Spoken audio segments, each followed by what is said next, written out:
The late afternoon sun cast long shadows across the dusty main street of Dust Creek, Wyoming territory. Clara Hollis stood at the window of her small cabin on the edge of town, watching tumbleweeds roll past like lost souls searching for home. It had been 2 years since the mine explosion took Samuel. 2 years since she'd become what the townsfolk whispered about behind closed doors, a widow, young and childless. A woman without a man's protection in a world that deemed such a thing unnatural. At 27, Clara possessed the kind of beauty that made men foolish and women suspicious. Her auburn hair, usually pinned severely back, caught the dying light like copper pennies. Her green eyes, which Samuel had once called prairie grass after rain, now held a hardness that kept most folks at arm's length. She'd learned that softness invited assumptions, and assumptions in Dust Creek could be dangerous for a woman alone. The town itself wasn't much to speak of, a collection of weathered buildings clinging to life along a dirt road that turned to mud in spring and dust in summer. The Lucky Strike Saloon dominated one end of Main Street, its bat-wing doors never still for long. Opposite stood Henderson's General Store, the church with its perpetually crooked steeple, and the sheriff's office where Tom Barrett spent more time cleaning his boots than keeping peace. Clara turned from the window as hoofbeats approached. Through the thin walls, she could hear Martha Henderson gossiping with the pastor's wife again. "Ain't natural," Martha was saying. "A woman her age, refusing every decent proposal. Pride goeth before a fall. Mark my words." The knock at her door was expected. Clara smoothed her plain brown dress and opened it to find Elias McGraw standing on her porch, hat in hand but eyes hard as the silver he pulled from the earth. Behind him, his foreman Jake Sullivan leaned against the porch post, trying to look casual. "Afternoon, Mrs. Hollis," Elias said, his smile never reaching his gray eyes. At 45, he was the wealthiest man in 3 counties. Owner of the Bonanza mine and half the businesses in town. His black suit was free of dust despite the 3-mile ride from his estate, a testament to his obsession with appearances. "Mr. McGraw," Clara acknowledged, not inviting him in. "To what do I owe the pleasure?" "Now, Clara," he began, using her given name with a familiarity that made her skin crawl. "I've come to make my offer again. A woman shouldn't have to struggle alone, tending horses and scraping by. Marry me, and you'll want for nothing. This cabin, that patch of land Samuel left you, we could build something grand there." Clara's jaw tightened. That patch of land sat right above the richest vein of silver in the territory, according to Samuel's final letter. Elias didn't know she knew, but she'd learned to read men's motivations as clearly as tracks in snow. "My answer remains unchanged. Mr. McGraw, I'm not seeking a husband." His pleasant mask slipped for a moment. "You're being foolish. This territory is no place for a woman alone. Accidents happen. Indians still raid. Drifters pass through with unwholesome intentions." Is that a warning or a threat? Clara's hand moved subtly toward the door frame where she kept a loaded Winchester. Elias's laugh was like gravel in a pan. "Merely a concerned neighbor's observation. But consider this, the town council's been discussing propriety lately. Unmarried women, especially young widows, can be disruptive to community morals. Why, just last month in Cheyenne, they passed ordinances about women living alone, required them to have male guardians or face relocation." "This isn't Cheyenne." "No, but ideas travel faster than horses these days." He placed his hat back on his head with deliberate slowness. "Think on it, Clara. My patience isn't infinite." After they left, Clara barred the door and allowed herself a moment of weakness, leaning her forehead against the rough wood. Outside, she could hear Jake Sullivan's crude laughter and Elias's lower tones. She knew what they called her in the saloon, the Ice Widow. Too good for any man. Probably barren anyway, since she'd borne Samuel no children in their 3 years together. They didn't know about the child she'd lost in her 5th month, 2 weeks before the mine collapsed. Samuel had been working extra shifts to save money for the baby. He'd been so tired that morning, she'd almost asked him to stay home. Almost. Clara straightened her spine and moved to the small kitchen area. She had 3 horses to tend her only source of income besides the vegetables she grew and sold to travelers. The bay mare was due to foal soon, and if it was a healthy colt, she might make enough to last through winter without touching Samuel's hidden savings. As she worked, she thought about the other proposals she'd refused over the past months. Tom Barrett, the sheriff, had courted her with awkward poems and wilted wildflowers, promising protection and position. "You'd be the sheriff's wife," he'd said, as if that were the height of a woman's ambition. Clara had reminded him that she'd already been a husband's wife. And once was enough? Reverend Douglas had been more subtle, speaking of God's plan for women to be helpmeets, quoting scripture about the unnaturalness of independence. His own wife, worn thin by 8 children and endless church duties, had stood behind him nodding like a trained bird. Clara had told him she'd take her chances with God's disapproval rather than man's protection. Even Doc Hanson, old enough to be her father and reeking of whiskey by noon, had made his interest known. "Could use a steady hand to help with patience," he'd slurred, "and someone to keep me from the bottle." Clara had suggested he marry the bottle instead, at least then he'd be faithful to something. Each refusal had chipped away at her reputation, turning her from that poor Hollis widow to that stubborn woman who thinks she's too good for honest men. The women were worse than the men in some ways, seeing her independence as a judgment on their own choices, her solitude as an affront to the natural order. As dusk settled over Dust Creek, Clara fed her horses and checked the pregnant mare. The animal nickered softly, accepting the apple Clara offered. At least horses were honest in their needs and affections, unlike the 2-legged creatures that plagued her days. Walking back to the cabin, she noticed lights beginning to flicker in town windows.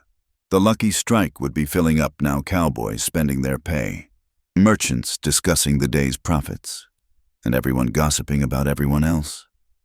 By now, Elias would have spread word of her latest refusal, adding fuel to the fire of speculation about what was wrong with the widow Hollis.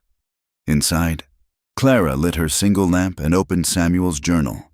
Hidden beneath a loose floorboard, his cramped handwriting detailed the silver vein he'd discovered, the exact location, and his plans to file a proper claim without alerting McGraw. "For you and the little one," he'd written, "our future gleaming in the dark." She traced the words with one finger, remembering his excitement, his dreams of building a proper house, of sending their children to school in Denver, dreams that died with him in a tragic accident that happened just days after he'd mentioned his discovery to a friend who turned out to be on McGraw's payroll. Clara couldn't prove anything. Of course, the territorial authorities had ruled it an accident unstable dynamite. They said, though Samuel had been careful as a craftsman with his tools.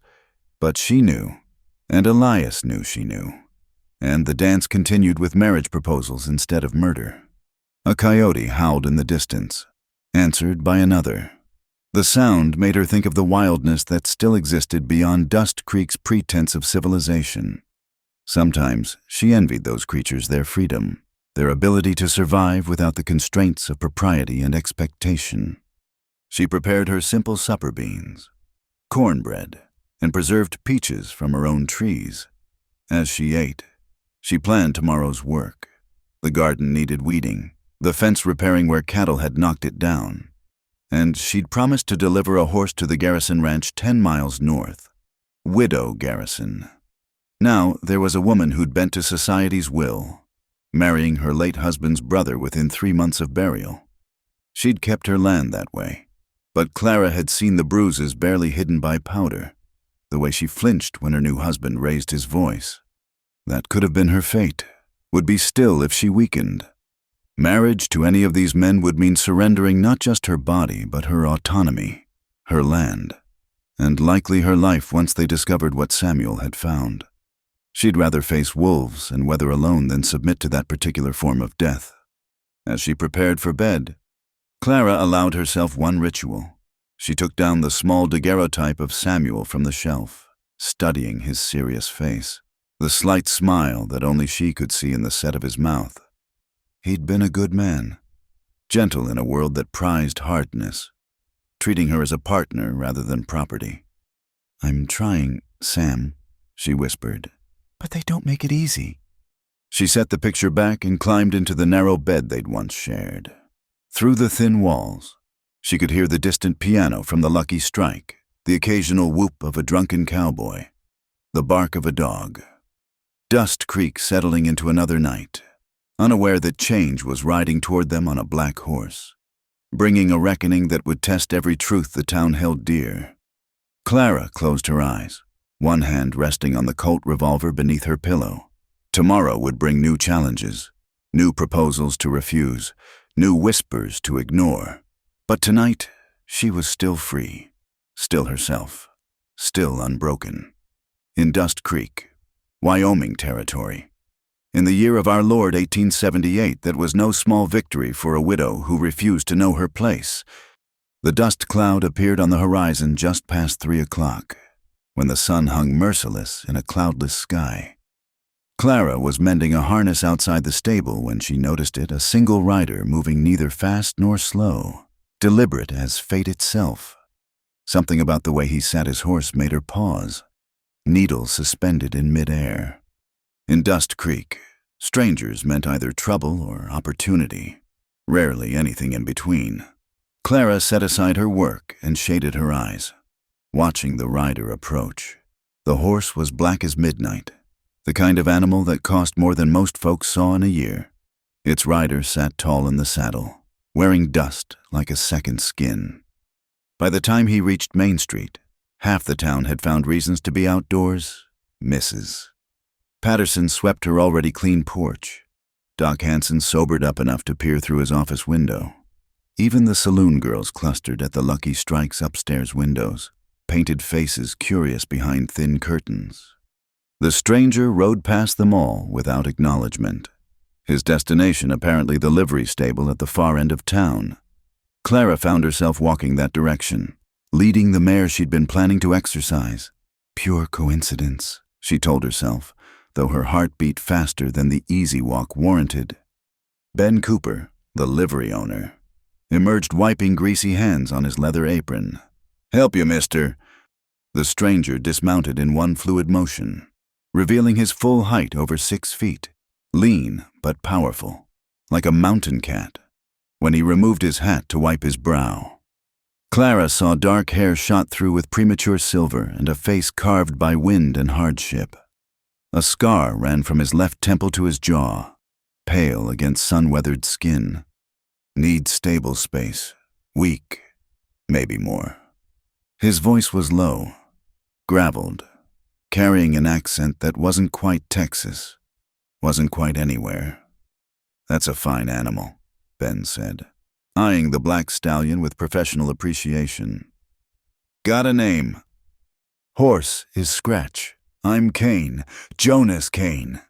Clara had reached the water trough near the livery entrance.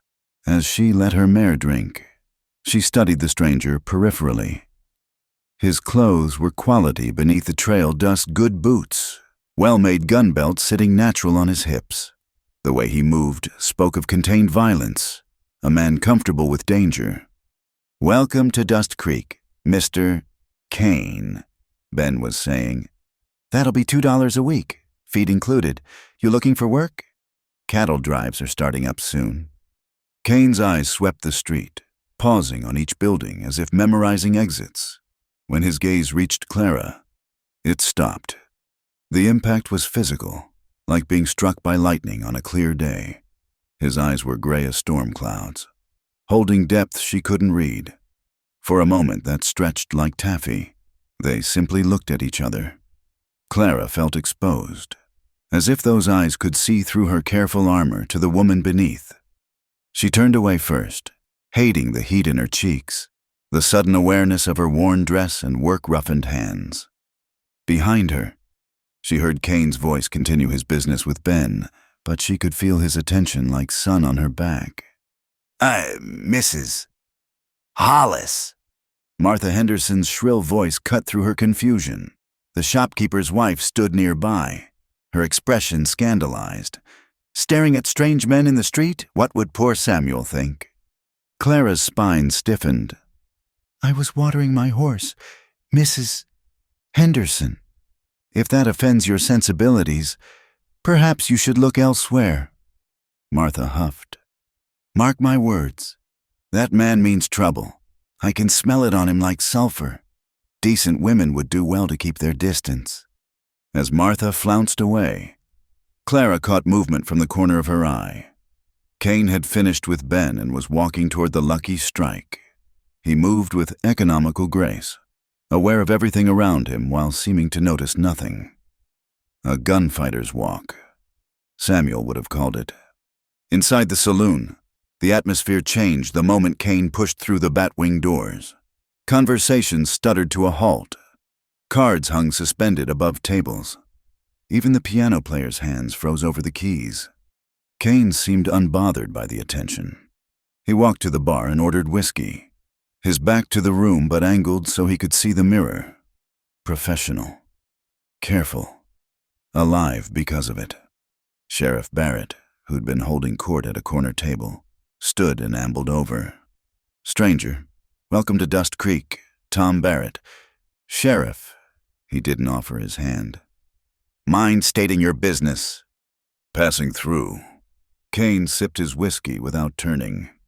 That a crime here? Depends on what you're passing through to do. Kane finally turned, giving Barrett a long, measuring look. I'm looking for a man. Owes me something from a ways back. Heard he might be in these parts. Got a name. When I find him, you'll know. The tension stretched taut.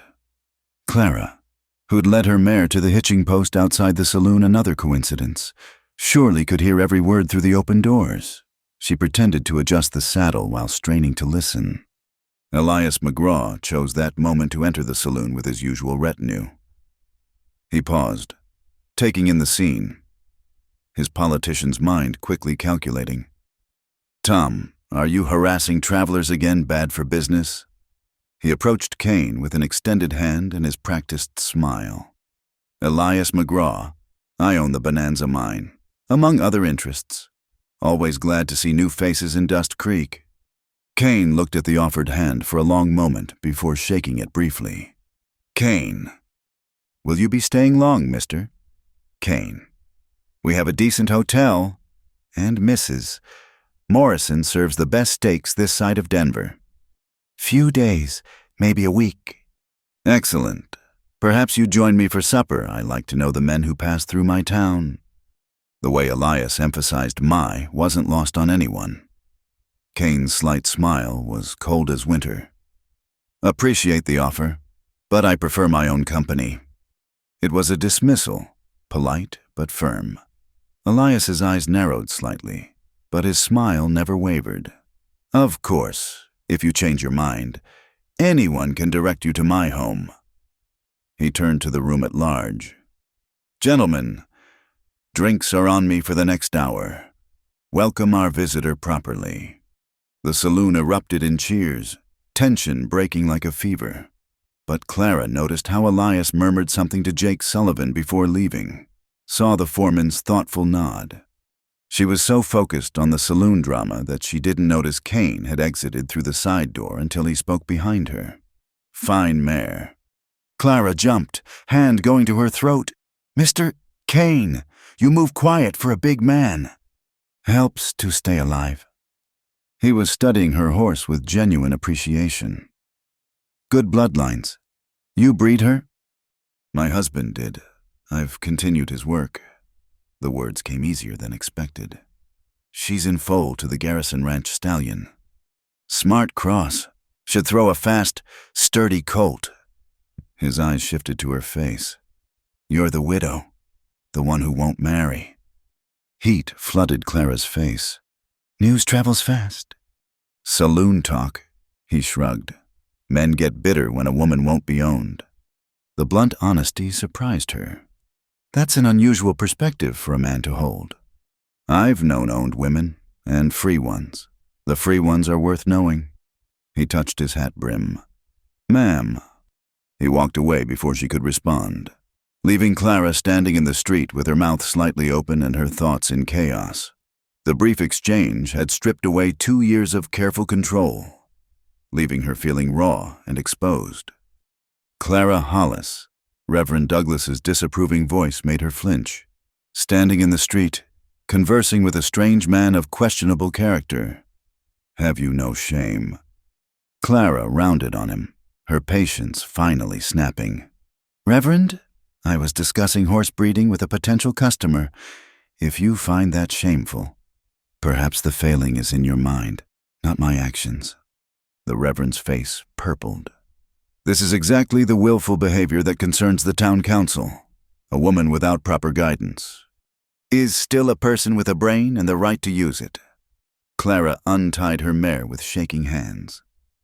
Good day, Reverend. She led the horse away, aware of the stares following her. The encounter with Cain had shaken something loose inside her, a wildness she'd kept carefully caged since Samuel's death. One look from a stranger, one brief conversation, and her armor showed cracks. That evening, Clara couldn't settle. She tried mending, tried reading Samuel's journal, even attempted a letter to her sister in St. Louis. Nothing held her attention. Her thoughts kept returning to gray eyes and a scar-marked face, to the way he'd said free women are worth knowing like it was simple truth. Through her window, she could see lights in town, hear the increased revelry from the lucky strike. Elias's free drinks had done their work, loosening tongues and inhibitions.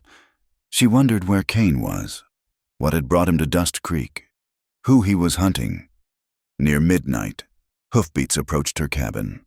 Clara grabbed the Winchester, her heart racing, but the rider passed by, heading toward town. In the moonlight, she glimpsed Cain's distinctive silhouette atop the black stallion. He rode like a man with purpose, and she found herself praying, though, for what? She couldn't say. Sleep finally came near dawn, bringing dreams of storm-gray eyes and the promise of change riding on a midnight horse. When she woke, Clara knew with bone-deep certainty that Dust Creek would never be the same. Neither would she. The morning after Jonas Cain's arrival, Dust Creek buzzed with speculation. Clara tried to ignore it as she went about her business, but everywhere she turned, she caught whispers and meaningful looks. At Henderson's store, women fell silent when she entered. At the bank, Mr. Pritchard watched her over his spectacles as if she might spontaneously combust. She was loading grain sacks when she heard the commotion from the Rocking J Ranch. Young Billy Morrison came tearing into town on a lathered horse, shouting for Doc Hanson. It's Mr. Johnson's boy got kicked by that new stallion. Kicked bad. Clara knew the Johnson Ranch well. Samuel had sold them horses. Their 12-year-old boy. Timothy was horse-mad but inexperienced. Without thinking, she saddled her fastest mount and rode hard toward the Rocking J. She arrived to find chaos. Timothy lay unconscious in the corral, his father kneeling beside him while ranch hands milled about uselessly. The guilty stallion snorted and pawed in the far corner, still agitated. Let me through, Clara commanded, dismounting smoothly. She'd helped Samuel with injured horses enough to know something about wounds. This ain't women's work, growled Carl Johnson. But his protest lacked conviction. His boy's face was pale, a nasty gash bleeding freely from his temple. Clara ignored him. Kneeling to examine Timothy, the boy breathed steadily, which was good, but the head wound needed immediate attention. Someone bring clean water and whiskey, she ordered, and get that stallion into another pen before he hurts someone else. The men jumped to obey, grateful for direction. Clara was so focused on stemming the bleeding that she didn't notice the new arrival until his shadow fell across her. Press here, Jonas Cain said quietly, guiding her hand to a pressure point that immediately slowed the blood flow. Head wounds bleed fierce but aren't always as bad as they look. Together they worked in silent efficiency. Cain's hands were gentle despite their size, his movements speaking of experience with battlefield wounds. When Doc Hanson finally arrived, wheezing and reeking of gin, Timothy was conscious and bandaged. "Fine work," the doctor admitted grudgingly, "though I'd have done just as well if that fool Morrison had found me sooner." Kane's expression suggested otherwise, but he said nothing. As the crowd dispersed, Carl Johnson approached Clara awkwardly. "I thank you, Mrs. Hollis, and you, Mr. Kane." "Mr. Kane, I misjudged. That was good work." After the Johnsons left with their son, Clara found herself alone with Kane by the water trough. She washed blood from her hands, aware of him watching. "You've done that before," he observed. "My husband taught me. Said a person should know how to fix what they might break." She paused. "You have medical training." "War teaches many things." His tone didn't invite further questions, but Clara caught something in his expression. Old pain. Carefully buried. They rode back to town together, a comfortable silence between them. Clara found herself stealing glances at his profile, noting how his scar pulled slightly when he squinted against the sun, how his hands held the reins with relaxed confidence. Near town, they encountered Elias McGraw's carriage heading out. Elias leaned from the window, his smile sharp as glass. "Mrs. Hollis, Mr. Kane, together again. I see. People will talk." "People always talk," Clara replied evenly. "It's what they do when their own lives lack interest." Elias's eyes narrowed. "Indeed, Mr. Kane. I've been asking about you. Interesting that no one from Amarillo to Cheyenne seems to know you. Maybe you're asking the wrong people." Kane's voice held mild amusement, as if Elias were a mildly interesting insect. "Perhaps, or perhaps some men appear from nowhere for specific purposes. To disturb the peace of quiet towns, to influence vulnerable women." Clara's temper flared. "Mr. McGraw, I've been managing my vulnerability quite well without your concern." "Have you? The town council meets next week. The subject of improper living arrangements will be discussed." His gaze shifted between them meaningfully. Widows seen riding with drifters might find their situations examined. After his carriage rolled away, Clara's hands shook with rage. Kane noticed. "Of course. He threatens you often." "Only since I refused his 5th marriage proposal." She tried for lightness but failed. "He wants my land. There's silver under it, though he doesn't know I know." Kane studied her thoughtfully. "Dangerous knowledge for a woman alone." "Everything's dangerous for a woman alone. Mr. Kane. The trick is choosing your dangers wisely." That afternoon, Clara was in her garden when she heard horses approaching. Jake Sullivan and 2 other McGraw men reined up at her gate. Jake's grin was unpleasant as he dismounted without invitation. "Mrs. Hollis, boss wanted us to check on you. Make sure you're not having any troubles out here all alone." "How thoughtful. As you can see, I'm fine." Jake's eyes roamed over her property with calculating interest. "Nice little spread. Shame if something happened to it. Fire spreads fast in dry weather. Or that pretty mare of yours might get spooked. Hurt herself." Clara's blood ran cold, but she kept her voice steady. "Are you threatening me, Mr. Sullivan?" "Threatening? No, ma'am. Just observing how dangerous the world can be."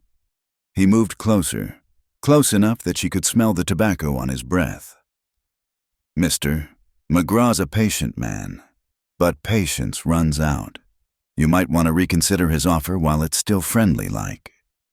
"The lady said she's fine."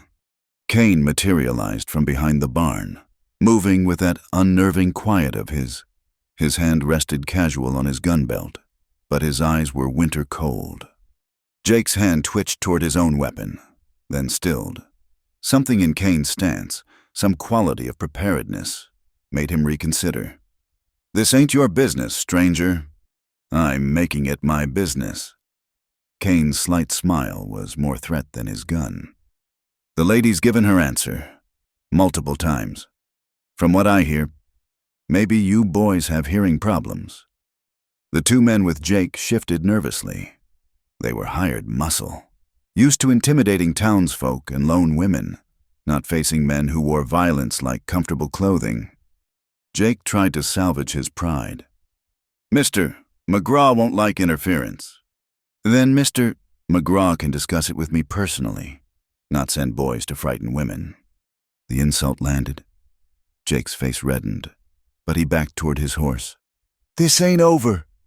It is for today. Kane waited until they'd ridden out of sight before turning to Clara. You all right? She realized she was gripping the hoe handle hard enough to leave marks. Yes, thank you, though I suspect you just made things worse. Things were already worse. Now they're just visible. He studied her garden with interest. Nice tomatoes. My mother grew some like those in Kansas. The shift from danger to domesticity left Clara off balance. Your mother was a gardener. Among other things, taught school, raised 4 boys, kept a drunk husband from killing us all. His tone was matter of fact, but Clara heard the steel beneath. Strong women run in my experience. She found herself smiling. Would you like some lemonade? It's a hot day, and you've been playing knight errant. Knight errant. His laugh was rusty, but genuine. Been called many things, ma'am, but never that. They sat on her porch, drinking lemonade and watching the sun sink toward the mountains. Clara found herself telling him about Samuel, about the mine and the silver, about the constant pressure to remarry. Kane listened without judgment, occasionally asking questions that showed he understood more than most. Why haven't you filed on the silver claim? He asked eventually. Because I'd be dead within a week. A woman can't file a claim without a man's backing. Not really. Oh, the law says different, but law and reality rarely match out here. She paused. Why are you really in Dust Creek? Mr. Kane. His gray eyes went distant. Man named Frank Dalton. Rode with him in Texas, trusted him. He repaid that trust by shooting me in the back and leaving me for buzzard bait. Took something that wasn't his to take. Money. Lives. Good men died because of his betrayal. Kane's hand unconsciously touched his side, where Clara now noticed he moved stiffly sometimes. Trail led here. He's using another name now, but I'll know him.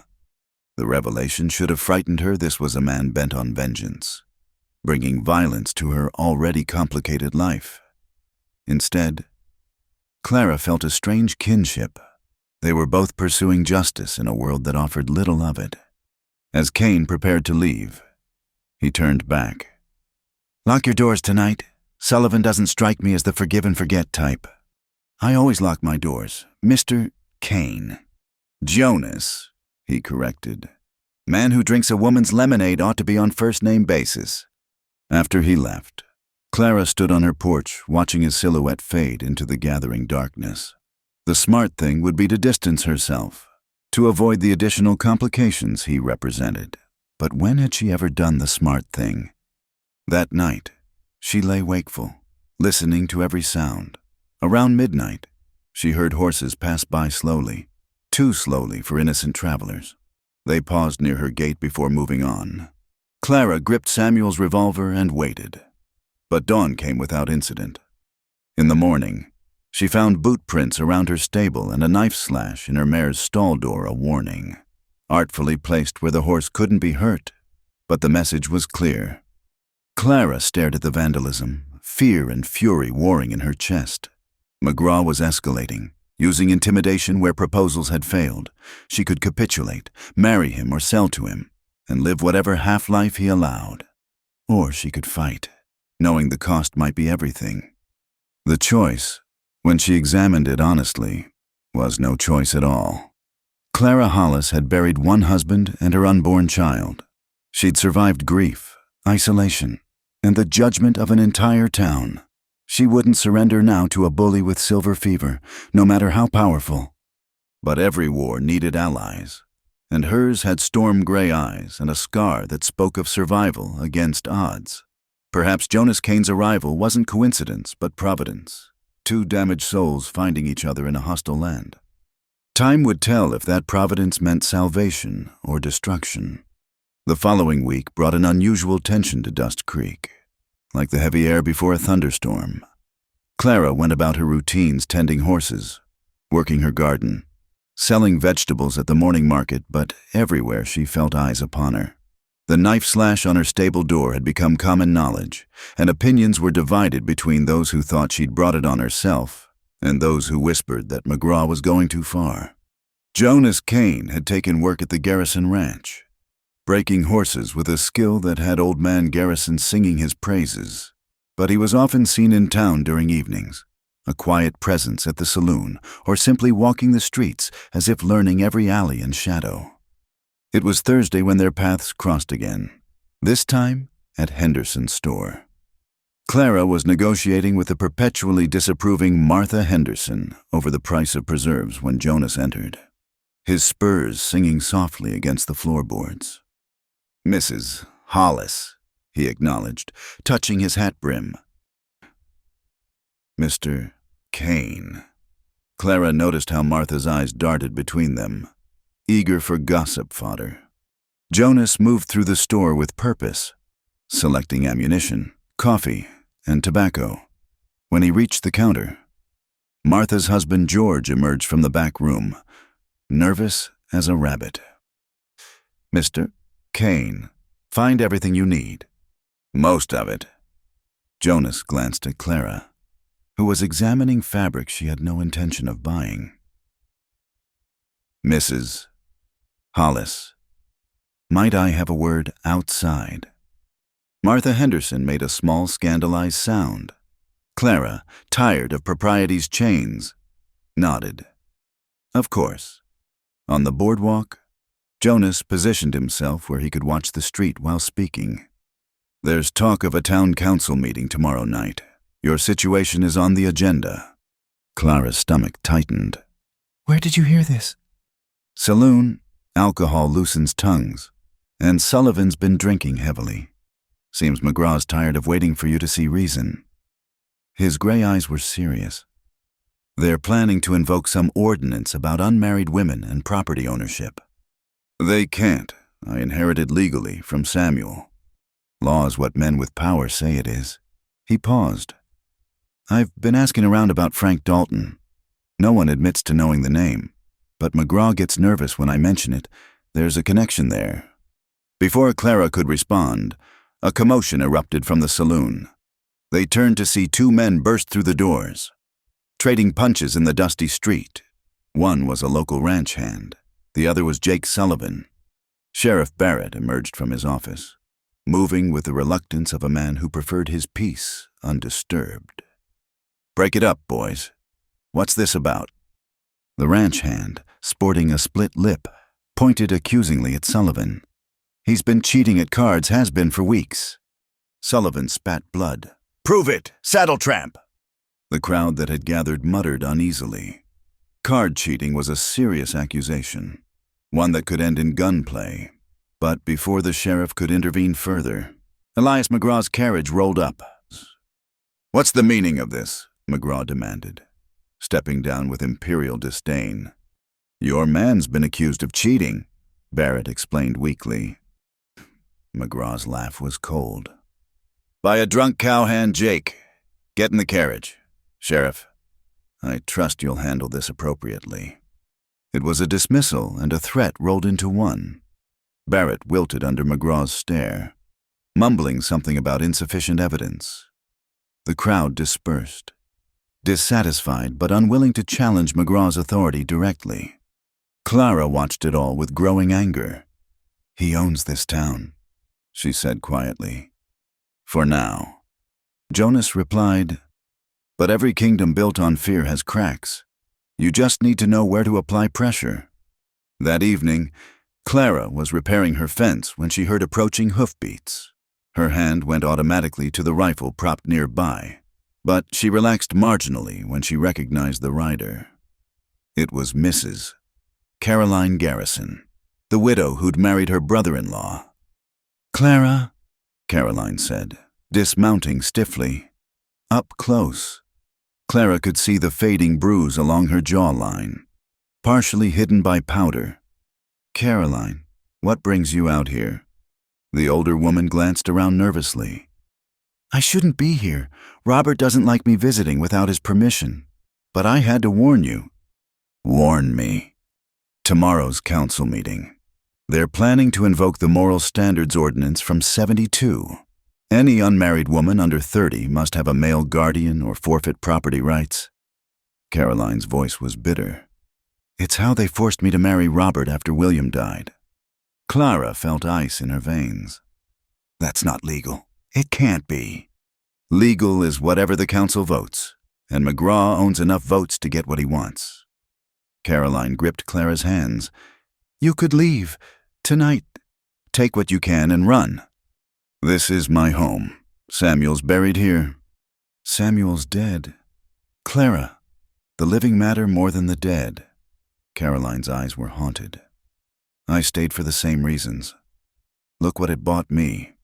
After Caroline left, Clara sat on her porch as twilight painted the sky purple and gold. Running would be the smart choice. She could pack tonight, be in Denver by week's end, start over where no one knew her name. But then McGraw would win. He'd claim her land, strip the silver from beneath it, and no one would remember Samuel Hollis or the dreams that died with him. And what of the next woman who dared say no, who would stand for her? A rider approached through the gathering darkness. Clara recognized Jonas's silhouette and felt an unexpected relief. He dismounted at her gate, moving with purpose. "Pack a bag," he said without preamble. "You're staying at the hotel tonight." "I beg your pardon. Sullivan and 3 others left the saloon an hour ago, drunk and talking ugly. They're planning something for tonight." His expression was grim. "This isn't about pride anymore. It's about staying alive." Clara wanted to argue, to assert her independence, but she saw the logic. "Let me gather some things." As she packed necessities, Jonas checked her windows and doors, moving with military efficiency. When she emerged with her carpet bag, he took it from her without asking, his other hand staying near his gun. The ride to town was tense. Every shadow could hide threat, every sound might herald violence. But they reached the Morrison Hotel without incident, Jonas keeping his horse between her and the darker alleys. Mrs. Morrison, a stern woman who'd buried 3 husbands, took one look at them and handed over a key. "Room 12. It's got a lock and a clear view of the street." Clara started to protest the impropriety, then stopped. What was reputation against survival? The room was small but clean, with faded wallpaper and a narrow bed. Jonas checked the window, tested the lock, then turned to leave. "Wait," Clara said impulsively. "Where will you be?" "Around. Don't worry. Mrs. Hollis, no one's getting to you tonight." After he left, Clara sat on the bed, feeling displaced and vulnerable. Through the thin walls, she could hear life-continuing laughter from the saloon, a baby crying somewhere. The normal sounds of a town unaware that battle lines were being drawn. Near midnight, she herded horses moving slowly down Main Street. From her window, she could see 4 riders stop outside the hotel. Jake Sullivan's voice carried clearly in the still air. "She's got to be here. Morrison wouldn't lie to Mr. McGraw." "Maybe Kane scared her into running," another voice suggested. "Then we check her place. If she ran, she left something behind worth taking." They wheeled their horses and headed out of town. Clara pressed her hand to her mouth, thinking of her home standing empty, vulnerable to whatever cruelty they planned. A soft knock at her door made her jump. "It's Jonas," came the quiet voice. She let him in, noticing the dust on his clothes, the alertness in his stance. "They're heading to my place." "I know. Let them find it empty." He moved to the window, watching the street. "Tomorrow's the real fight. McGraw's overplaying his hand, getting desperate. Desperate men make mistakes." What if they don't? What if the council votes his way? Jonas turned to look at her, and in the moonlight, his scar stood out pale against his weathered skin. Then we make our own law. That's how it works out here, isn't it? They stood there in the small room, two souls caught between civilization's rules and frontier justice. Clara felt something shift between them, an acknowledgement of shared purpose, perhaps something deeper. I should go, Jonas said finally. Try to rest. Tomorrow will be long. Jonas, she called as he reached the door. Thank you for everything. His smile was brief but real. Don't thank me yet. Clara, this is far from over. After he left, Clara lay fully dressed on the narrow bed, Samuel's revolver within reach. Through the window, she could see stars wheeling overhead, indifferent to human struggles below. Tomorrow the town council would meet. McGraw would make his move, backed by money and influence and the weight of tradition that said women were property to be controlled. Against that, she had her own determination, the sympathy of a few, and a scarred stranger whose own quest for justice had become entangled with hers. The odds were poor, but Clara had learned that sometimes poor odds were all life offered. You could fold your hand and walk away, or you could play it through and see what fate delivered. As sleep finally claimed her, she heard horses returning to town, riding hard, whatever Sullivan and his men had done at her empty home. Morning would reveal it, but morning would also bring the reckoning, and Clara Hollis intended to meet it standing. The widow who had refused every man was about to show Dust Creek that some things were worth fighting for, whatever the cost. The storm arrived 3 days after the council meeting postponement, rolling across the Wyoming plains like God's own fury. Clara watched it build from her hotel window, a wall of dust and darkness that swallowed the horizon, turning day to premature twilight. Going to be a bad one. Mrs., Morrison said, securing shutters. Seen storms like this bury whole wagons. You'd best stay put, Mrs. Hollis. But Clara couldn't shake her worry about the horses. Her pregnant mare was due any day, and the stable at her place wasn't built for weather this fierce. Against Mrs. Morrison's protests, she wrapped herself in Samuel's old duster and headed into the growing wind. The streets were emptying fast, folks scrambling for shelter. Dust whipped through the air, stinging exposed skin, turning the world sepia. Clara pulled her bandana over her nose and pressed forward, leaning into gusts that threatened to knock her sideways. She'd made it halfway home when the full force hit. The wind screamed like a living thing, driving sand and debris horizontally. Clara staggered, suddenly blind in the brown maelstrom, completely disoriented. She reached for a hitching post, a wall, anything solid, but found only swirling chaos. A hand caught her arm, pulling her sideways into shelter. She found herself pressed against the side of a building, the abandoned feed store, with Jonas Kane's body shielding her from the worst of the storm's fury. "What are you doing out here?" he shouted over the wind's howl. "My horse is the pregnant mare." "They're smarter than you. They'll find shelter." His arm was around her waist, holding her steady against the building. "We need better cover. This is going to get worse." He guided her along the wall, using touch and memory to navigate. Clara clung to him, aware of his solid warmth, the way he moved, surely despite the blindness. They reached a door, the old Johnson line shack, used by cowboys during roundup. Jonas shouldered it open and pulled her inside. The sudden absence of wind was deafening. Clara stood gasping, shaking sand from her hair, while Jonas secured the door with a wooden bar. The shack was small, maybe 10 by 12 feet, with a pot-belly stove, narrow cot, and shelves holding emergency supplies. "You could have died out there," Jonas said, his voice rough, in the dim light filtering through cracks in the shutters. His gray eyes were dark with concern.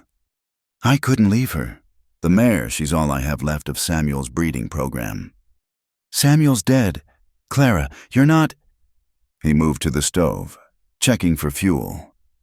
We'll be here a while. Storm like this can last hours." As he built a fire, Clara examined their shelter. The walls shook with each gust, and sand sifted through every gap, but the structure held. On the shelves, she found coffee, hardtack, canned peaches. Someone's foresight might save them yet. How did you know I'd gone out? She asked, settling on a crate near the stove. "Saw you from the saloon window. Figured only Clara Hollis would be stubborn enough to fight a dust storm." His smile took any sting from the words. "Besides, I had my own reasons for being out. Spotted Jake Sullivan heading toward your place just before the storm hit." Clara's blood chilled. "In this weather, man with mischief in mind doesn't always show good judgment." Jonas fed more wood to the fire. "He'll have bigger problems than vandalism now. This storm will scatter cattle from here to Nebraska." They settled into an oddly comfortable domesticity, brewing coffee in a battered pot, sharing hardtack and stories while the storm raged outside. Jonas talked about his childhood in Kansas, 4 brothers raising hell while their mother tried to civilize them. Clara found herself laughing at his dry observations, relaxing in a way she hadn't since Samuel's death. "What happened to your brothers?" she asked during a lull in the wind. His face shuddered. "War happened.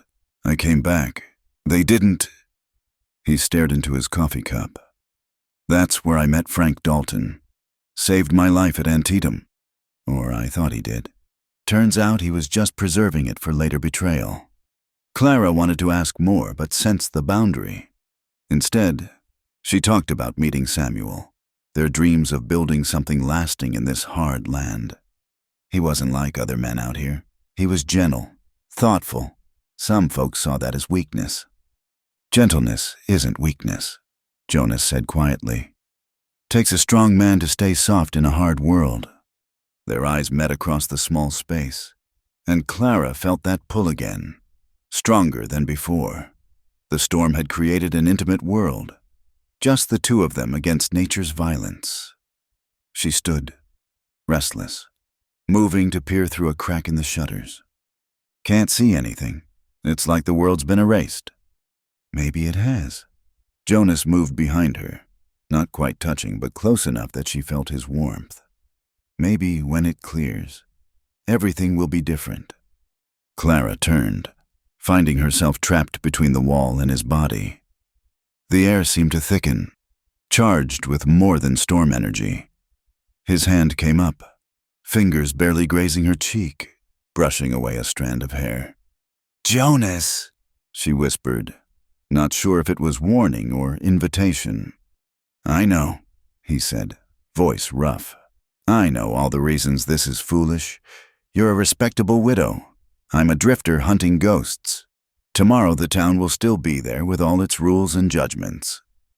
But tonight the world's been erased." Clara finished. He kissed her then, and it was nothing like Samuel's gentle affection. This was fire and desperation, 2 damaged souls finding heat in the cold. Clara's hands fisted in his shirt, pulling him closer, feeling alive in a way she'd forgotten existed. When they broke apart, both breathing hard, Jonas rested his forehead against hers. "Clara, Don't." She pressed fingers to his lips. "Don't apologize. Don't analyze. Just be here with me while the world's gone." They moved to the narrow cot, and what followed was tender and desperate by turns. 2 years of carefully maintained walls crumbled like sand castles before the tide. Clara gave herself over to sensation, the rasp of his calloused hands, the heat of skin on skin, the way he whispered her name like a prayer. Afterward, they lay entwined while the storm continued its assault. Clara traced the scar on his ribs, the one Frank Dalton's bullet had left. Jonas played with her hair, now completely free from its proper pins. "What happens when the storm passes?" Clara asked into the darkness. "We face whatever comes, together, if you'll have me. McGraw won't stop. The council will still meet. Nothing's really changed." "Everything's changed." His arm tightened around her. "I've been drifting since the war. looking for revenge like it would fill the holes my brothers left. But maybe I've been looking for the wrong thing. Clara lifted up to see his face. And what are you looking for now? Something worth protecting, something to build instead of destroy. He cupped her face gently. Someone who looks at me and doesn't just see the violence I've done. I see you, Clara whispered. all of you. They dozed fitfully as the storm began to exhaust itself, waking to make love again with slow tenderness, as if memorizing each other against future separation. When gray light finally filtered through the shutters, the wind had died to occasional gusts. Jonas rose first, dressing with quiet efficiency. I'll check outside, see if it's safe to travel.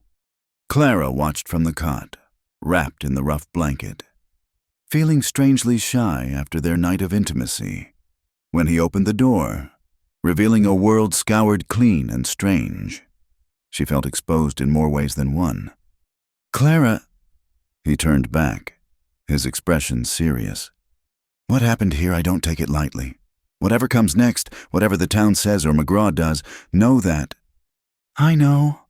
She rose, dignified despite her state of undress. And Jonas, neither do I. He smiled then, the expression transforming his scarred face. Get dressed. Let's go check on that mare of yours. As Clara dressed, she felt the weight of decision settling on her shoulders. In a few hours, Dust Creek would wake to the storm's aftermath. There would be consequences for this night gossip if they were seen returning together. McGraw's continued threats, the postponed council meeting. But something fundamental had shifted, like the landscape rearranged by wind. She was no longer facing her battles alone, and, perhaps more importantly, she was no longer the woman who'd entered this shack. That woman had been all grief and stubborn pride, existing rather than living. This woman, emerging into the strange new morning, had remembered what it meant to feel. The danger in that was enormous, but so was the possibility. Jonas waited at the door, patient as the mountains. When Clara joined him, he took her hand without hesitation, and together they stepped out into the transformed world. The storm had passed, leaving clarity in its wake. Now would come the human tempests, but Clara found, somewhat to her surprise, that she was ready for them. Love, or whatever name belonged to what had bloomed between them in the darkness, had made her brave. The widow who'd refused every man had finally found one worth the risk of acceptance. Now she just had to survive long enough to see where that risk would lead. The storm's aftermath revealed a town transformed. Sand drifts blocked doorways, and Doc Hanson's shingle hung from a single nail. But it was the human wreckage that proved most dramatic. Jake Sullivan's body, found half buried near Clara's property line, a knife wound between his ribs. Sheriff Barrett stood over the corpse, looking queasy in the morning light. Appears he got caught in the storm, must have fallen on his own blade. Jonas, who'd arrived with several other men after the body's discovery, studied the scene with professional interest. Funny how he fell backward onto it. Must have been some powerful wind. McGraw pushed through the gathered crowd, his usually immaculate appearance disheveled. His eyes went from Sullivan's body to Jonas, then to Clara, who stood near her gate surveying the damage to her property. This is murder, McGraw declared. Sullivan was checking on widow properties before the storm, doing his civic duty. With a knife and oil for burning, Jonas observed mildly, gesturing to the scattered evidence. Interesting way to check on folks' welfare. The crowd muttered uneasily. Sullivan's reputation and the obvious arson supplies made McGraw's version hard to swallow. But before the sheriff could respond, another commotion arose from town. Young Billy Morrison came running, breathless with news. "Mrs. Morrison says, come quick, that stranger's at the hotel, the one Mr. Kane's been asking about. Says his name's Franklin Dale, but Jimmy swears he heard someone call him Dalton." Jonas went still, his hand dropping to his gun. Clara saw the change in him from the gentle man who'd held her through the storm to the hunter she'd first glimpsed. "Where?" His voice was flat, dangerous. Hotel dining room. Having breakfast bold as brass. Jonas turned to Clara, conflict clear in his eyes. I have to go, she said quietly. But Jonas, remember what you said about building instead of destroying. He touched her cheek briefly, ignoring the shocked gasps from onlookers, then strode toward town with deadly purpose. Clara watched him go, her heart tight with fear not for herself, but for what vengeance might cost him. McGraw seized the moment. Sheriff, I demand you arrest that man for Sullivan's murder. And this woman, he pointed at Clara, for consorting with a killer. Everyone saw them together after the storm, her hair loose like a common woman. Now hold on, Elias, Doc Hansen interjected, surprising everyone. The doctor was sober for once, his eyes sharp. I examined Sullivan's wound. That angle's all wrong for falling. Someone else held that knife. You're drunk, McGraw snarled. Not today. Haven't had a drop since the storm. Hansen straightened with newfound dignity. And I'm tired of watching you bulldoze, folks. Mrs. Hollis is a respectable woman who got caught in weather. Any impropriety is in your mind. Other voices joined in the Johnsons, grateful for Clara's help with their boy, Ben Cooper from the livery. Tired of McGraw's strong-arm tactics, even prim Mrs. Patterson, who declared that a woman had the right to survive a storm without her virtue being questioned. Clara felt a swell of unexpected support, but her attention remained fixed on town. Whatever was happening between Jonas and Frank Dalton would determine all their futures. At the hotel, Jonas found his quarry easily enough. Frank Dalton sat at a corner table, working through steak and eggs with apparent unconcern. He was smaller than Jonas remembered, fox-faced and quick-eyed, wearing prosperity like an ill-fitting coat. Jonas, Dalton said without looking up. Wondered when you'd catch up. You always were persistent as a bloodhound. Frank. Jonas remained standing, aware of the dining room clearing around them. Or should I say Franklin Dale, respected cattle buyer. A man reinvents himself out here. You should understand that. Dalton finally met his eyes. After all, aren't you playing knight to some widow the Jonas Kane I knew wouldn't have delayed vengeance for a woman's smile? The Jonas Kane you knew died when you put a bullet in his back. Yet here you stand. Dalton pushed away his plate with theatrical disappointment. I suppose you want satisfaction. Blood for blood. All that primitive nonsense. I want the truth about the ambush, about who paid you. Dalton's smile was sharp. Truth's expensive out here, but I'll give you one free. McGraw's got interesting friends back east. Friends who profit when certain claims get filed by the right people. You're working for McGraw. Was, until he got squeamish about direct action. Seems the good mine owner prefers intimidation to elimination these days. Dalton stood slowly, hands visible. Bad for business, killing widows, raises too many questions. Jonas processed this, his rage cooling into something more calculated. You killed Samuel Hollis. Prove it. Man died in a mine accident. Tragic but common. His widow should have taken the generous offers afterward. Saved everyone trouble. Get out, Jonas said quietly. Leave Dust Creek within the hour, or I'll kill you where you stand. Dalton studied him with genuine curiosity. She changed you, made you soft. The old Jonas would have shot me already. The old Jonas was alone. Now I have something to lose. Your funeral. Dalton moved past him, pausing at the door. McGraw's calling in favors for that council meeting. Your widow won't have a home by week's end, and you'll be run out or hanged. Should have taken the blood when you could. After he left, Jonas stood motionless, wrestling with years of planned vengeance suddenly gone smoke. Mrs. Morrison approached cautiously. Mr. Kane, you all right?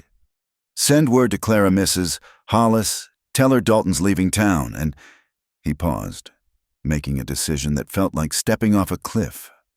Tell her I'm staying. back at Clara's property. McGraw's threats had escalated to promises. 3 days, he declared to the assembled crowd. Council meets in 3 days, and we'll settle this proper. Any unmarried woman without male protection forfeits property rights. It's for the safety of the community. According to what law? Clara demanded. According to the law we'll pass. His smile was vindictive. Democracy in action. Mrs. Hollis, the will of the people. The will of your bought votes. Someone called out old Thomas Perkins, who ran the feed store. I've kept quiet too long, watching you squeeze folks. But this ain't right. McGraw's face darkened. Careful, Perkins, your loan's due next month. Then I'll pay it or lose fare. But I won't stand silent while you railroad a decent woman for refusing your bed. The crude truth of it, spoken plain, sent ripples through the crowd. McGraw's veneer of civic concern cracked, revealing the ugly reality beneath. You'll all regret this, he snarled, then stalked to his carriage. As the crowd dispersed, Clara felt a mix of hope and dread. She had more allies than she'd known, but McGraw held the real power money, influence and ruthlessness. 3 days might as well be 3 minutes for all the good it would do. Jonas returned as she was assessing storm damage to her stable. His face told her everything before he spoke. You let him go, she said. I gave him a choice, same one you gave me, build or destroy. He pulled her into his arms, not caring who might see. I'm tired of destruction. Clara, tired of living in the past, but McGraw knows something Dalton all but admitted to killing Samuel. Clara stiffened. What? Jonas related the conversation, watching her face cycle through grief, rage, and determination.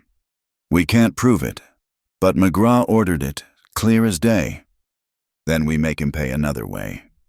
Clara's voice was steel.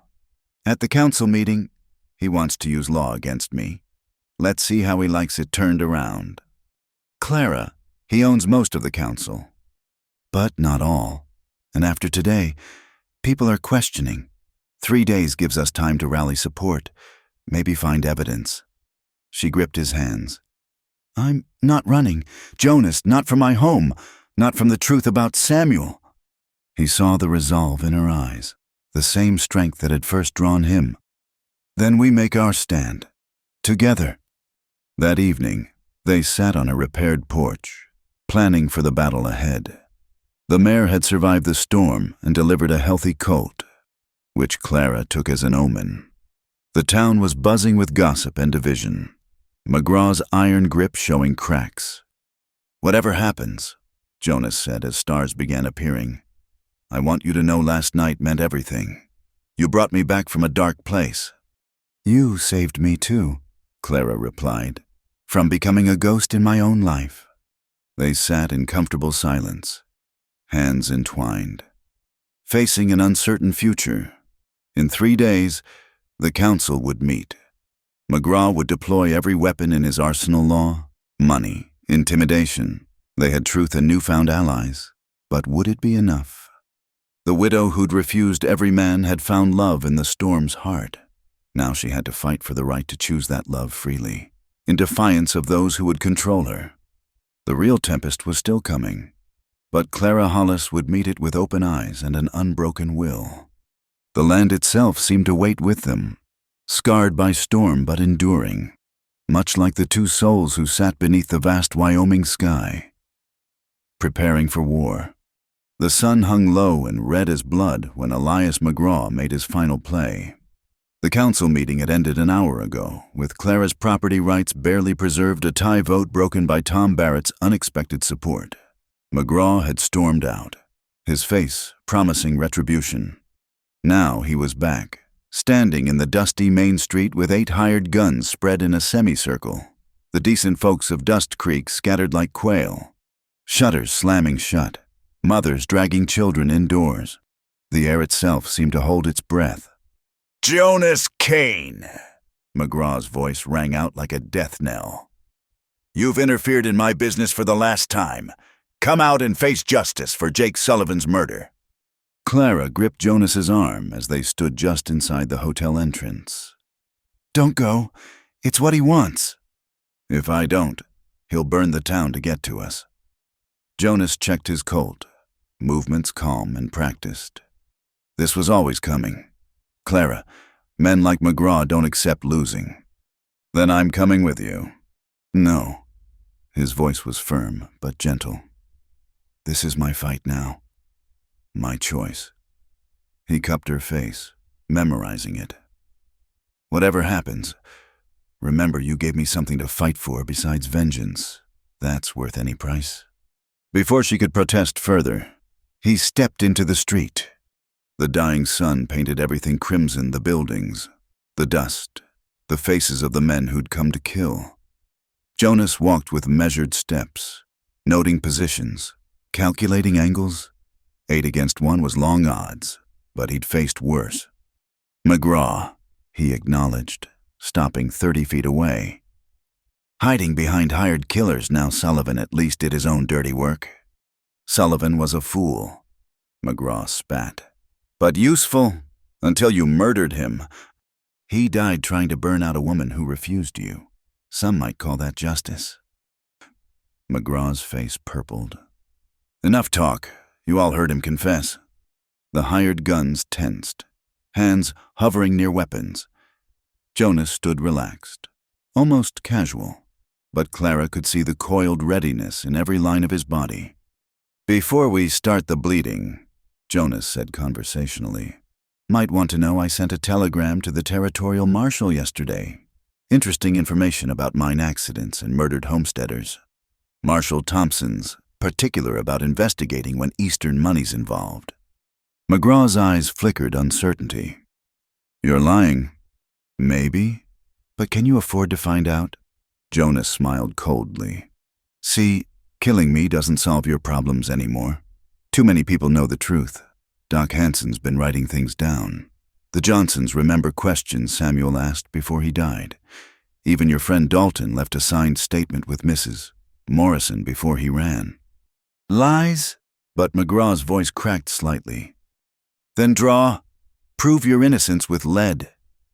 Jonas's hand hovered near his gun. But know this, you might get me, but the truth's already out. Your Eastern partners won't appreciate the attention. Bad for business when federal marshals start investigating mining claims. The tableau held, frozen in amber light.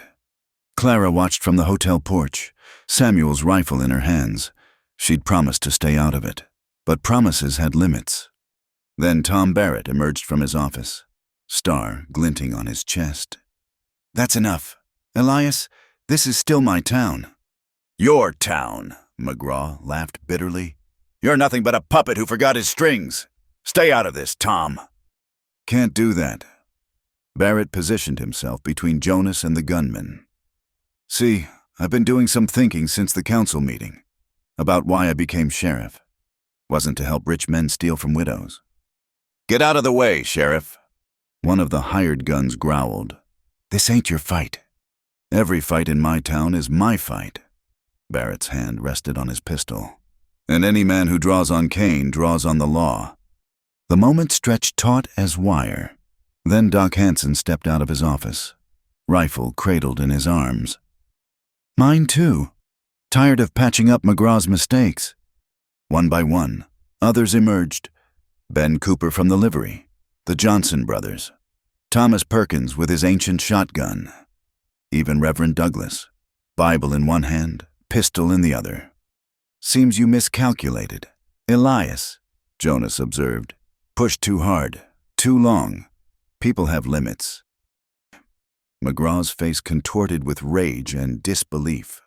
You fools, I own this town, I made it what it is. No, Clara said, stepping into view with Samuel's rifle steady in her hands. You made it what it became, a place ruled by fear and greed, but that ends today. McGraw's hand twitched toward his gun, and time slowed to honey. Jonas drew with a liquid speed, his shot taking McGraw's gun arm at the elbow. McGraw screamed, weapons spinning into the dust. The hired guns hesitated, suddenly facing not one man, but a town. Their kind understood odds, and the mathematics had shifted dramatically. "Ride out," Jonas commanded, gun still smoking. "Your employer's finished. No profit in dying for a lost cause." One by one, they backed toward their horses. Only McGraw's foreman, a scarred veteran named Wade, showed reluctance. "He paid us to do a job." "Job's over," Jonas replied. "Man can't pay when he's in prison. That's where he's heading, soon as the marshal arrives." Wade studied Jonas with professional respect, then nodded. "Boys, we're done here." As the hired guns mounted up and rode away, McGraw clutched his shattered arm, face gray with pain and shock. "You haven't won," he gasped. "I have friends, influence. This isn't over." "Yes, it is." Clara moved to stand beside Jonas. "Your confession in front of witnesses, the evidence we've gathered, the telegram to the marshal, it's finished. Elias, you killed my husband for silver that was never yours to claim." Doc Hansen knelt beside McGraw, examining the wound with clinical detachment. "He'll live to stand trial, though prison might be kinder than what Sam Hollis's friends wanted to do." They took McGraw to the jail, Barrett finally acting like a real lawman. The crowd dispersed slowly, citizens recovering from their moment of collective courage. Some nodded to Jonas, others to Clara. The balance of power had shifted as dramatically as wind changing direction. As sunset faded to twilight, Jonas and Clara stood alone in the street where violence had almost erupted. The red dust was already settling, as if the earth itself wanted to forget. "You had Dalton leave a statement?" Clara asked. "Bluff, but McGraw couldn't risk it being true." Jonas holstered his weapon with the finality of a man putting away his past. "Though I bet folks will remember things now that he's fallen. Power has a way of creating selective blindness. You could have killed him. Could have, year ago, would have." He took her hands. "But you asked me to build instead of destroy. Hard to build a future with blood on your hands." Clara felt tears threaten relief. Grief for Samuel. Hope for tomorrow, all tangled together. What happens now? "Now," Jonas pulled her close. "Now we wait for the marshal. See justice done proper. After that..." He paused, suddenly uncertain. "I guess that depends on you." "On me?" "Whether you want a broken-down gunfighter trying to be something better. Man with too much past and maybe not enough future to offer." Clara reached up to trace the scar on his face, this mark of survival that had first caught her attention. "I want the man who chose justice over vengeance, who helped a town find its courage, who held me through a storm and showed me how to live again. That man wants to stay, if you'll have him. Help with the horses, work the land, maybe find that silver Samuel discovered and build something worth having. Together. No other way I'd want it." They kissed there in the street where Samuel had walked, where McGraw had ruled through fear, where a town had finally said enough. It tasted of dust and tears and promise. Later. As they sat on Clara's porch watching stars emerge, Jonas spoke quietly. "I came here hunting the past, found a future instead." "Samuel would have liked you," Clara said. "He believed in second chances, in people being better than their worst moments." "Wise man. Lucky, too, to have been loved by you." They sat in comfortable silence, aware that challenges remained. The marshal would come. Investigations would follow. The town would slowly heal from McGraw's poison. But for tonight, they had peace in each other and the vast Wyoming sky, bearing witness to love's triumph over fear. The widow who had refused every man had found one worth accepting. The gunfighter seeking vengeance had discovered something worth protecting. And Dust Creek, scarred but surviving, had remembered that courage was contagious when good people stood together. In the morning, there would be work, always work in this hard land. But tonight, Clara Hollis and Jonas Kane sat together on a porch Samuel had built, planning a future neither had dared imagine when a stranger rode into town just weeks before. Sometimes the greatest victories came not from gunfire, but from choosing hope over hate, building over burning, love over loss. In the fading light of a Wyoming evening, that seemed like miracle enough. The morning sun painted Dust Creek in shades of gold and possibility. 6 months had passed since Elias McGraw's arrest. 6 months since the town had found its backbone. The territorial marshal had come and gone, taking McGraw to face trial in Cheyenne. Word came back that he'd been sentenced to 20 years hard labor justice. Finally, for Samuel and the others he'd destroyed in his greed. Clara stood at the entrance of the newly established Hollis and Kane Mining Company, watching Jonas direct workers at the silver claim. They'd filed properly this time, with federal backing and clear ownership. The vein Samuel had discovered was even richer than his notes suggested, promising prosperity without the taint of blood money. Mrs. Kane. Ben Cooper called out, then caught himself with a grin. Still getting used to that. Your new mare's ready for pickup.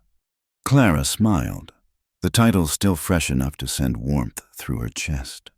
She and Jonas had married 3 months ago in a simple ceremony, the whole town turning out to witness the union that had somehow healed old wounds and pointed toward a better future. Thank you, Ben. Jonas will be pleased he's been eyeing that bloodline for our breeding program. Their horse ranch had expanded, combining Clara's knowledge with Jonas's eye for quality. Between that and the mine, they employed half the town, paying fair wages and treating workers with dignity, a novel concept after McGraw's reign.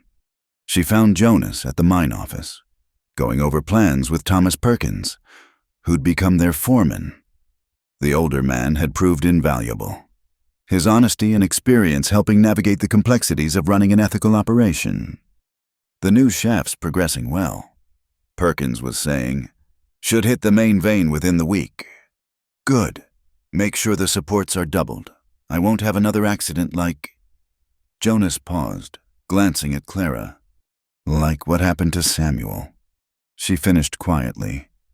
It's all right to say it. We can't honor the dead by pretending they never lived. Perkins nodded respectfully and took his leave. Jonas pulled Clara close, still marveling at the simple privilege of holding her without scandal or secrecy. Any word from Denver, she asked. The geological survey team arrives next week. If their assessment matches ours, we'll have investors lined up around the block. He studied her face. You sure about this? Once we bring in partners, things change. Samuel dreamed of building something lasting, not just wealth, but opportunity, jobs for families, schools for children, a town that thrives on hope instead of fear. She touched his cheek. I think he'd approve of sharing that dream. You honor him well, Jonas said softly, both in memory and deed. They were interrupted by commotion outside. Young Timothy Johnson burst through the door, eyes wide with excitement. Mr. Kane misses.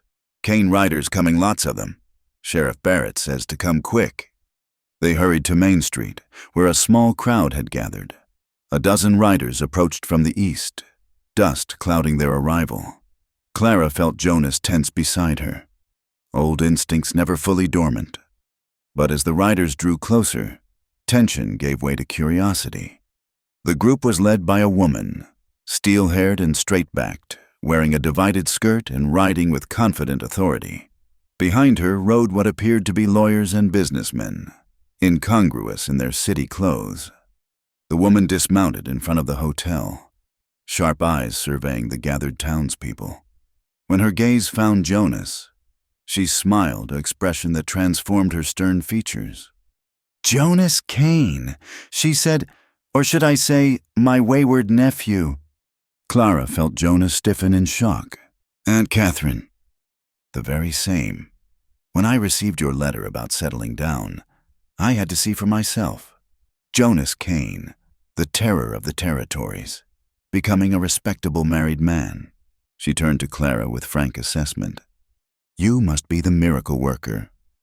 Clara, Jonas managed, still stunned. This is Catherine Winters. My mother's sister, Aunt Catherine, my wife, Clara. Catherine Winters stepped forward and, to Clara's surprise, embraced her warmly. Any woman who could tame this wild one deserves a medal, or perhaps a warning about Kane family stubbornness. I've discovered that trait, Clara replied, finding herself liking this formidable woman. Though it has its uses. Catherine laughed, a rich sound. Indeed it does. Now, Jonas mentioned in his letter something about establishing legitimate mining operations and seeking investors. The pieces clicked into place. You're the CW Investment Group from Boston. Among other things, I've been successful in railroads and shipping. Mining seems a logical expansion, especially with family involved. Catherine's expression grew serious. I've also heard about your troubles with the previous owner. My lawyers have been investigating Mr. McGraw's Eastern connections. You might be interested in what they've discovered. Over dinner at the hotel, Mrs. Morrison outdoing herself with a meal, Catherine revealed the extent of McGraw's corruption. He'd been part of a larger conspiracy. Eastern investors illegally claiming Western lands through intimidation and murder. The federal investigation sparked by Jonas's telegram had uncovered a web of crime stretching from Chicago to San Francisco. Your stand here in Dust Creek started an avalanche, Catherine explained. Other towns found courage to speak up. The Attorney General's office is very interested in your testimony. We'll cooperate fully. Clara said, Samuel deserves justice. Complete justice. Catherine studied her with approval. You're as formidable as my nephew claimed. I see why he was willing to abandon his wandering ways. I didn't abandon them, Jonas corrected. I found a reason to stop running. Later, as they showed Catherine the mining operation and horse ranch, Clara watched Jonas interact with his aunt. She saw glimpses of the man he'd been before war and betrayal hardened him quick to laugh, eager to share plans, proud of what they'd built together. Your mother would be pleased, Catherine told him quietly as they stood overlooking the valley. She always said you'd find your way back to building instead of destroying. It just took the right woman to show you the path. That evening, the town council met a very different body than 6 months ago. Tom Barrett, re-elected sheriff by overwhelming majority, presided with newfound confidence. Doc Hanson, sober and remarried to his work, served as secretary. The Johnsons, Perkins, and other citizens filled out a council that actually represented Dust Creek's interests. First order of business, Barrett announced. The proposed school building, Mrs. Kane has offered to fund construction if the town will commit to hiring proper teachers. The vote was unanimous, as was the next establishing a town medical clinic, with Doc Hanson training an apprentice, and the third creating a fund for widows and orphans, ensuring no woman would face Clara's dilemma again.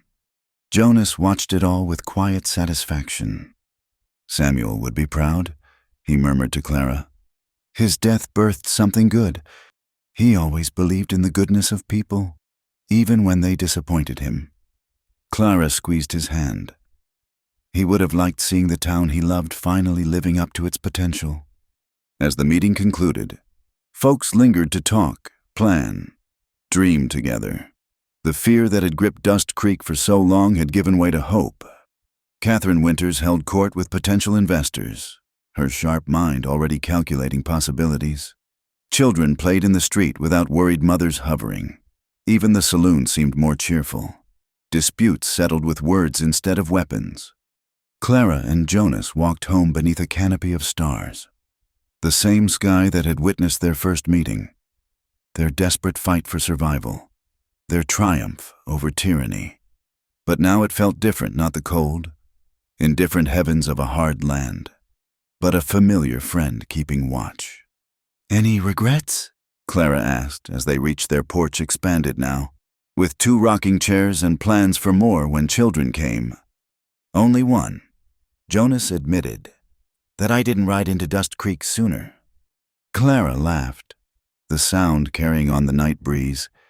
You arrived exactly when you were meant to, when I was ready to see past my walls. and you were ready to lower yours. Inside, the house held warmth and promise. On the mantel sat 2 photographs, one of Samuel, forever young and earnest, the other of Jonas and Clara on their wedding day, survivors who'd chosen hope over bitterness. 2 absent friends, Jonas said, raising a glass of whiskey. And present loves, Clara added, touching her glass to his. They stood together at the window, looking out at Dust Creek, their town now, their responsibility and privilege. Tomorrow would bring new challenges. The mine needed managing. The ranch had horses to train, and Catherine's investors required convincing. There might be other McGraws, other threats to face. But tonight, in a house built on love and justice, Clara Hollis Kane and Jonas Kane faced the future without fear. They'd learned the greatest truth the frontier could teach, that courage was contagious. Love was stronger than hate. And sometimes the most unlikely people could build something beautiful from the ashes of pain. The widow who'd refused every man had found her match. The gunfighter seeking vengeance had discovered redemption. And Dust Creek, tested by storm and strife, had emerged stronger for the trials. In the vast Wyoming night, with coyotes calling and wind whispering secrets, 2 souls who'd saved each other settled into peaceful sleep, knowing that whatever tomorrow brought, they'd face it together. Dawn would come, as it always did, bringing work and worry and wonder in equal measure. But for now, there was quiet contentment in a love hard won and a future bright with possibility, proof that even in the harshest lands, hope could bloom eternal when tended by faithful hands. Thank you all for listening to this story. I'd love to know where you're enjoying this tale. Leave a comment below and share your thoughts. If you enjoyed this Wild West romance, please subscribe to Wild West Night. Give this video a like and hit that hype button to help more people discover these frontier stories of love and courage.